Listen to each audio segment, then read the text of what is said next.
Plano, contraplano, ponto de vista, over the shoulder, master shot. Muita gente pensa que editar um diálogo é só equilibrar uma certa variedade de planos que chegam para o editor. Ok, se você é editor eu sei que você não pensa isso, mas como eu prefiro pecar pelo excesso, achei que era importante lembrar.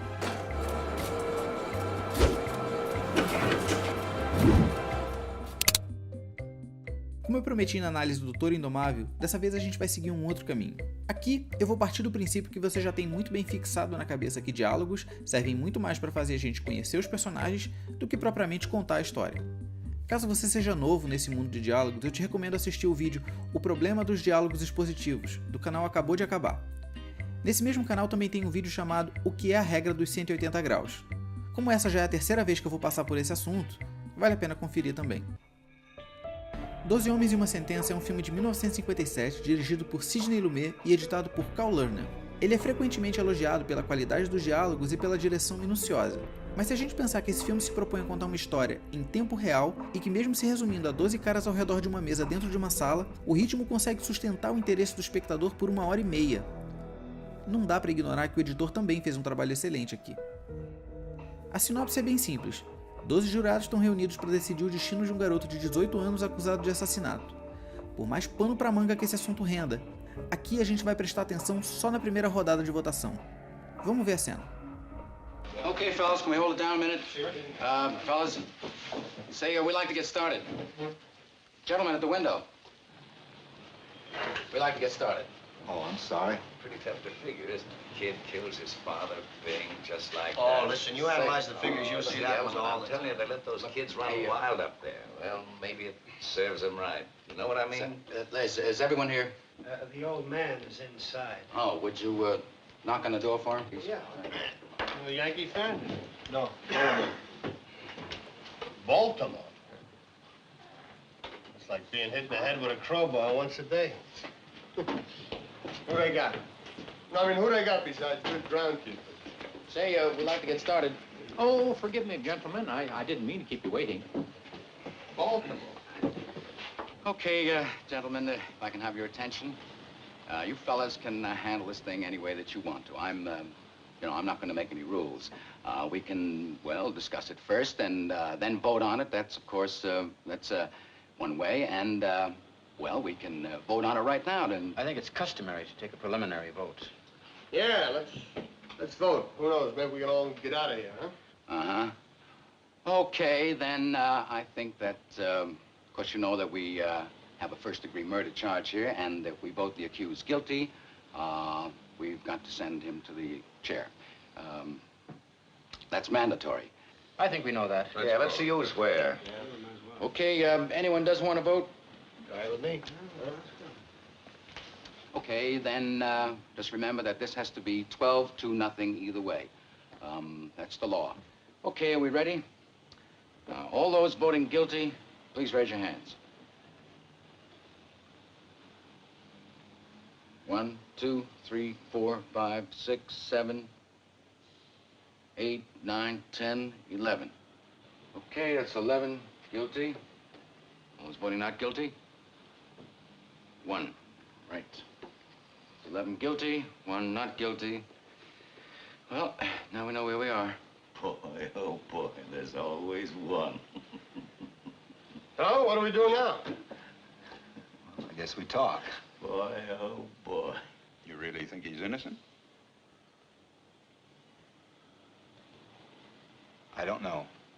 I mean, you sat in court with the rest of us. You heard what we did. The kid's a dangerous killer. You could see it.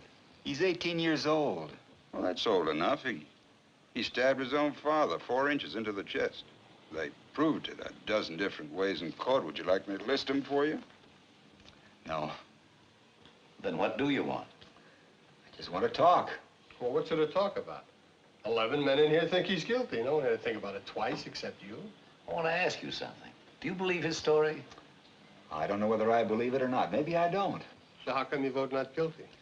Well, there were 11 votes for guilty. It's not easy to raise my hand and send a boy off to die without talking about it first. Well, now, who says it's easy? No one. What, just because I voted fast? I honestly think the guy's guilty. Couldn't change my mind if you talked for 100 years. I'm not trying to change your mind. It's just that We're talking about somebody's life here. We can't decide it in 5 minutes, supposing we're wrong. Supposing we're wrong. Supposing this whole building should fall down on my head, you can suppose anything. That's right. Look, what's the difference how long it takes? Suppose we do it in 5 minutes, so what? Let's take an hour. Ball game doesn't start till 8 o'clock.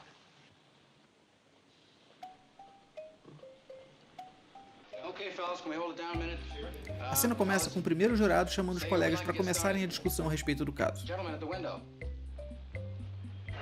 Os primeiros planos têm a função de ajudar o espectador a se localizar espacialmente na sala.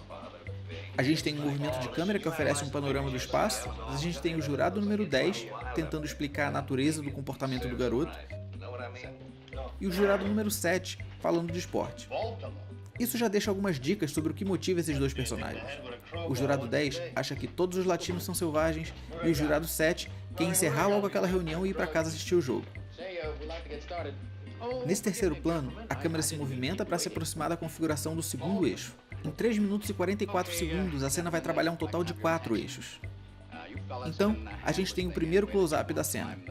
Antes de falar sobre esse quadro, eu queria comentar a presença de um recurso muito comum chamado Slip Cut. É uma técnica que consiste em 2 tipos de corte, o corte em J e o corte em L. Esses nomes existem por causa do formato que o clipe de vídeo e o respectivo áudio assumem na timeline de edição. Algo parecido com J e algo parecido com L. No Slip Cut, áudio e vídeo não entram juntos. Primeiro a gente entra com áudio, depois com vídeo, ou primeiro com vídeo e depois com áudio. A gente costuma usar essa estratégia para dar a impressão de mais fluência e continuidade para um corte. Nesse momento, a gente tem o segundo eixo da cena. Ele cria um paralelo entre o primeiro jurado e os demais. Num corpo de júri que nem esse, o primeiro jurado tem a função de fazer a contagem dos votos e muitas vezes é ele quem lê a sentença. Esse jurado é uma espécie de autoridade entre os 12. E aqui, a gente tem essa relação sendo criada por um plano que mostra o ponto de vista dele, olhando para todos. Então a gente tem um quadro bem aberto para poder ver o máximo possível os outros jurados. E tem um plano fechado dele, já que todos estão prestando atenção ao que ele está dizendo.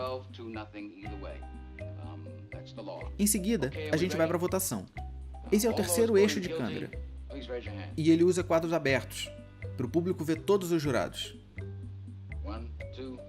Aqui, plano e contraplano, de fato, se contrapõem pela forma como eles estão votando. Um lado para quem vota em culpado, outro lado para quem vota em inocente.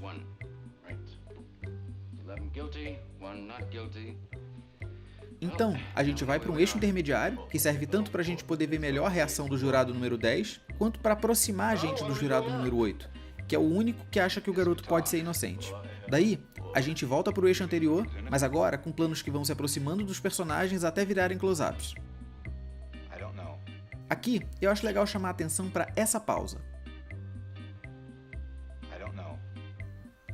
O silêncio do jurado número 8. Essa pausa evidencia a incerteza do personagem. Olha como seria completamente diferente se a cena tivesse sido editada assim.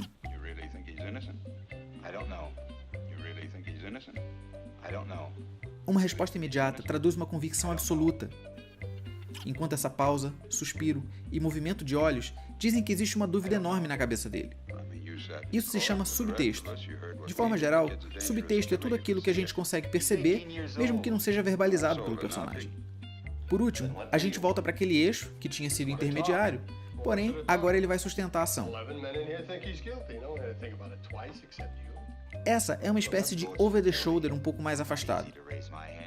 Não é muito comum a gente ver esse tipo de variação entre 2 planos num diálogo, onde em ambos os quadros a gente consegue ver o rosto dos personagens que estão falando. Isso dificulta o corte, te impede de trabalhar com slip cut, por exemplo, e só funciona bem quando a gente tem bons atores em cena. Nesse momento, a intenção era focar na dinâmica entre esses 2 personagens.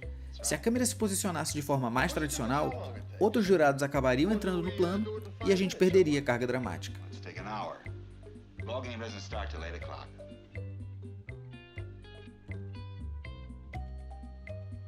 Essa foi uma análise mais focada numa cena isolada.